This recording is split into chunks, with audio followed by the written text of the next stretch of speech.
What are you showing me? Oh, a bottle that you dug up here. Doing the greenhouse, I found the privy. In the privy was this bottle of, I don't know if it's whiskey or wine. Are you kidding me? Oh my gosh. Cannonballs from the Civil War.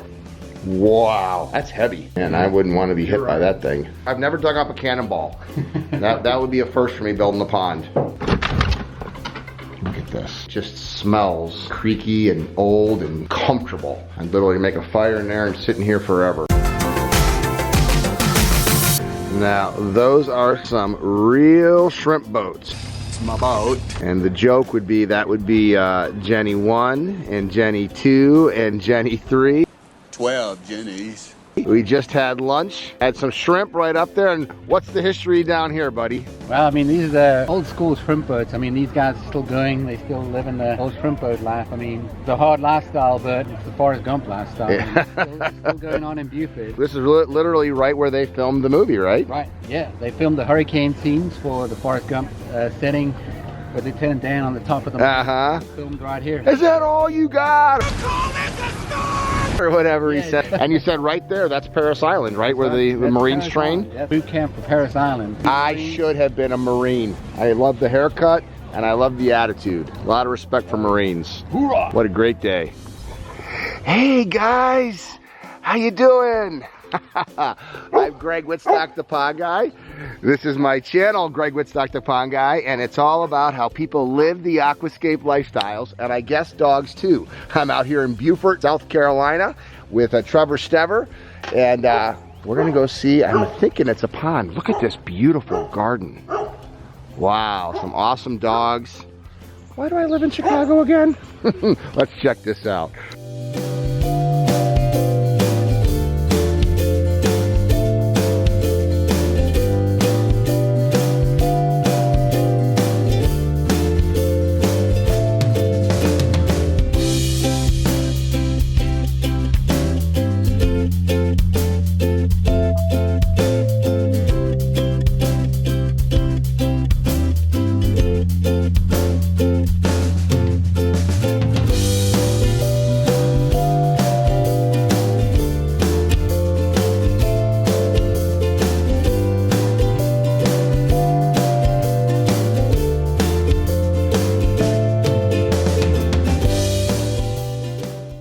Look at this pond.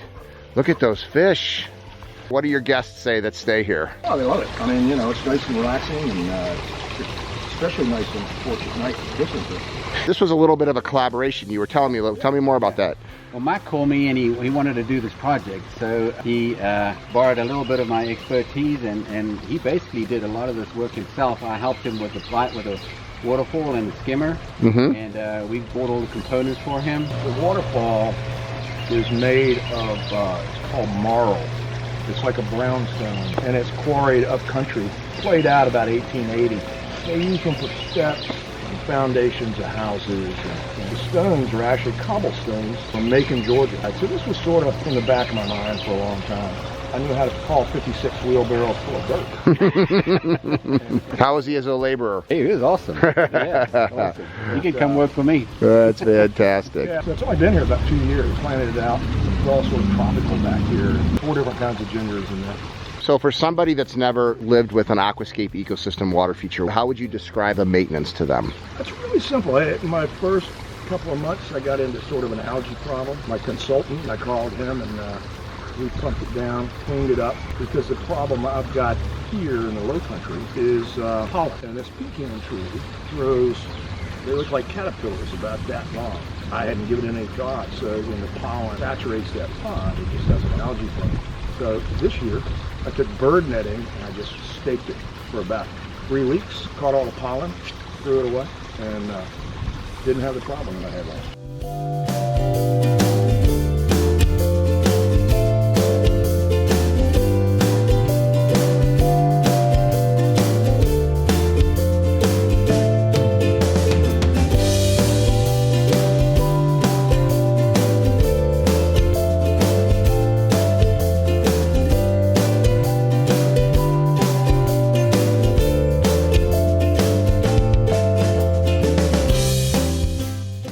Beaufort Skimmer is always in an application like this because he's got such a beautiful garden. We wanted to blend in as much as possible, so this is just a thick foam pad. It has some pores in it, and we actually put some dirt on here and actually grew this ground cover and these ferns on top of this pad, so you can lift this whole pad off the skimmer. Yep. And access the pump and get to everything you need to in there, and then just put it back and it's completely gone. So you allow the fish to swim in and out of there. Get extra food.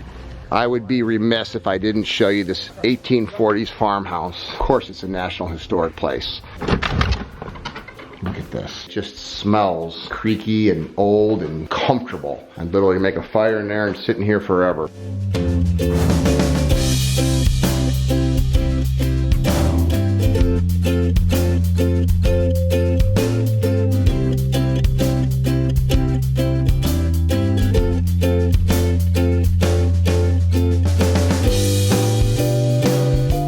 What are you showing me? Oh, a bottle that you dug up here. Doing the greenhouse, I found the privy.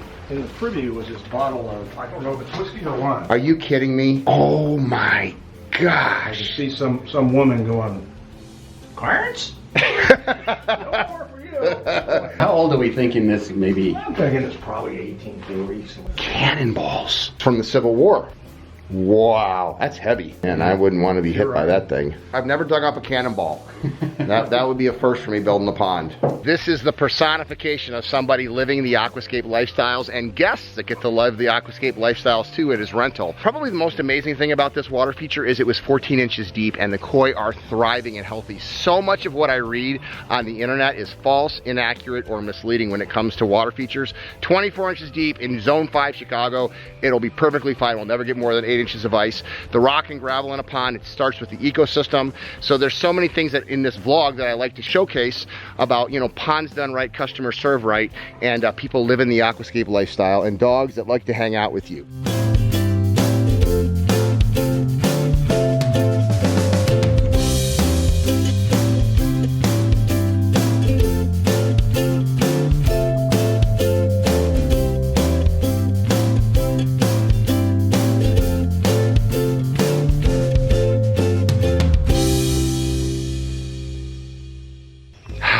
I love my job, total nature. I'm out here in Beaufort, South Carolina with Island Garden Features, Trevor, and we're going around checking out his water features. Let's check this out.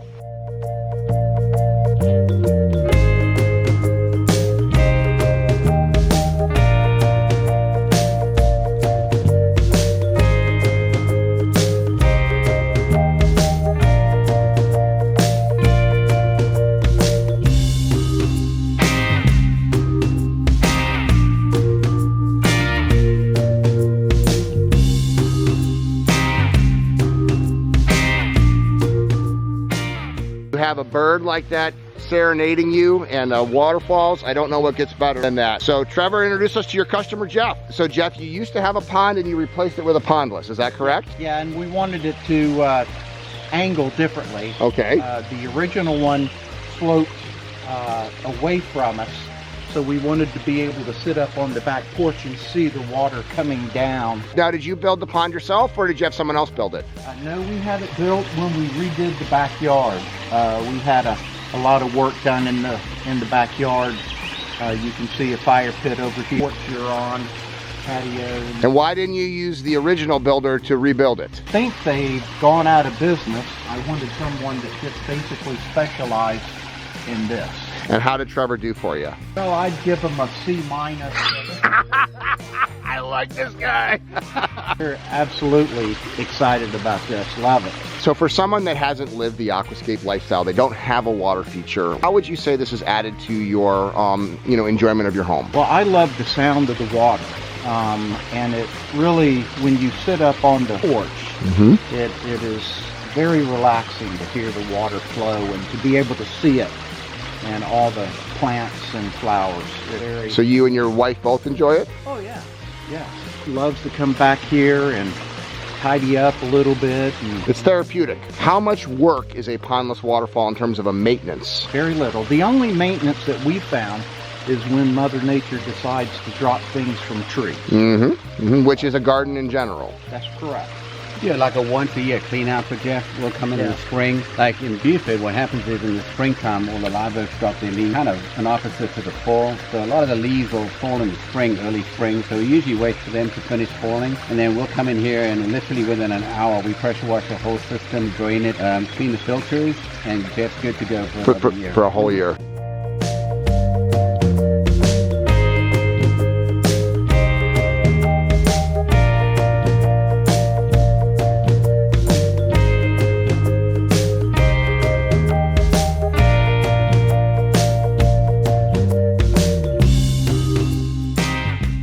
Once again, moss plants, these impatiens planted directly into the stream, they'll just fill out. By the end of the season, this thing will just look like a complete jungle back here. Totally naturalized. The plants help get rid of the rock look. If it's too rocky, if you don't have the green in there. All of the aquatic plants that you could put in here, the hedges, the landscaping, it just all flows together. This is a 1-year-old water feature, and it's only going to continue to look nicer with age. Trevor said about 80% of his work is rebuilding an existing water feature that somebody has that's too high maintenance, that isn't properly designed. And this is what the Certified Aquascape Contractor Program is all about, is training people in a 20-product, 20-step process to build decorative water features. If you're interested in having a certified aquascape contractor help you live the aquascape lifestyle, check out the link below. I love my job.